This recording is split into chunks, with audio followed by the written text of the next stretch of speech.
Shalom saudara-saudara kekasih di dalam Tuhan. Salam sejahtera dimanapun saudara berada. Damai dan sukacita dari Roh Kudus melimpah atas kita semua. Kembali bersama dengan saya di channel Waktunya Berdoa. Agar channel ini bisa berkembang, kami mohon untuk subscribe, like, dan share.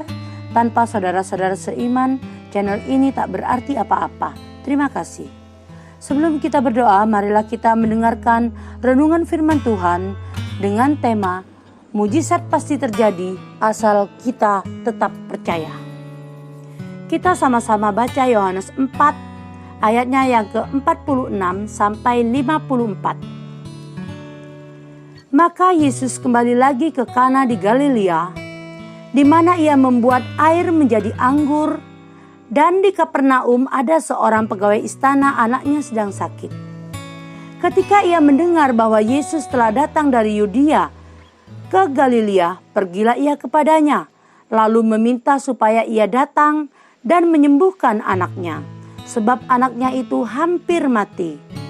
Maka kata Yesus kepadanya, "Jika kamu tidak melihat tanda dan mujizat, kamu tidak percaya."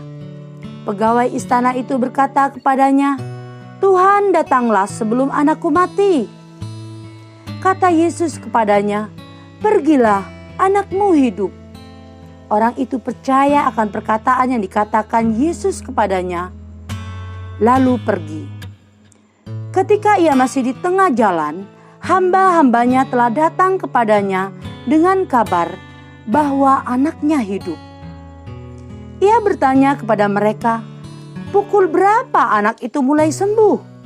Jawab mereka, "Kemarin siang, pukul 1, demamnya hilang." Maka teringatlah ayah itu bahwa pada saat itulah Yesus berkata kepadanya, "Anakmu hidup." Lalu ia pun percaya, ia dan seluruh keluarganya. Dan itulah tanda kedua yang dibuat Yesus ketika ia pulang dari Yudea ke Galilea. Saudara kekasih dalam Tuhan, kita masih membahas Injil Yohanes. Kita melihat bahwa ada seorang pegawai istana yang anaknya sedang sakit. Dan ketika mendengar kabar bahwa Yesus datang ke Galilea, maka pergilah ia dan meminta agar Yesus menyembuhkan anaknya yang sedang sakit, yang hampir mati.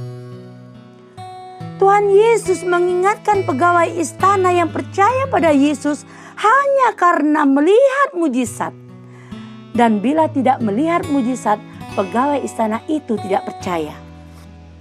Saudara kekasih Tuhan, berbeda dengan wanita Samaria. Mereka percaya pada Yesus meskipun hanya mendengarkan firman Tuhan. Hal ini mengajarkan pada kita untuk mempercayai Tuhan bukan karena mujizatnya, tapi karena firman-Nya. Jangan sampai karena mujizat tidak terjadi, kita tidak percaya pada Tuhan dan meninggalkan Tuhan.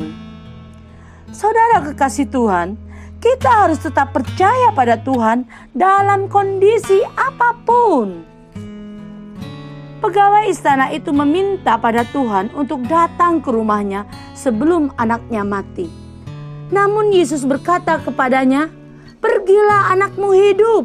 Orang itu percaya dan kembali ke rumahnya.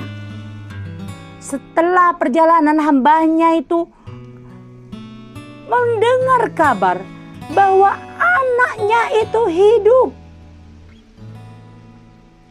Oleh karena pertolongan Tuhan, seluruh anggota keluarganya percaya pada Yesus Kristus. Saudara kekasih, apapun masalah yang kita alami, datanglah pada Tuhan dan mintalah pertolongan kepadanya. Dan satu hal yang terpenting, ketika kita sudah meminta pertolongan pada Tuhan, tetaplah percaya pada Tuhan. Jangan bimbang, yakinlah pasti Tuhan memberikan pertolongan. Meskipun seolah-olah terlambat bagi kita, tapi waktu Tuhan selalu yang terbaik. Apapun masalah yang kita alami, percayalah bahwa Tuhan sanggup untuk memberikan pertolongan dan jalan keluar. Puji Tuhan, saudara kekasih. Biarlah renungan firman Tuhan boleh menjadi berkat buat kita semua. Mari kita berdoa. Bapa yang baik, malam hari ini kami menaikkan pujian syukur. Kami berterima kasih kepadamu. Engkau sudah menjaga kami, menyertai kami dalam aktivitas yang kami kerjakan hari ini. Malam hari ini ya Tuhan, kami datang bersekutu dengan Engkau. Kami menaikkan pujian syukur untuk segala kebaikan-Mu yang telah Engkau nyatakan pada kehidupan kami. Kami bersyukur dengan firman-Mu yang mengajarkan kami untuk percaya bahwa firman-Mu itu benar dan amin. Sekalipun mujizat Tuhan belum terjadi, karena kami yakin pertolongan Tuhan tidak akan pernah terlambat dalam kehidupan kami. Engkau punya waktu terbaik untuk memberikan jawaban. Ya Bapa, kami serahkan seluruh kehidupan pribadi kami dan seluruh keluarga kami dalam tangan pemeliharaan-Mu. Kami percaya bila kami berharap kepadamu dan kami bersandar kepadamu, kami akan mengalami penyertaan Tuhan. Kami akan alami pertolongan Tuhan. Tuhan, kami serahkan sepanjang malam ini. Terima kasih Bapa, di dalam nama Tuhan Yesus Kristus. Haleluya. Amin.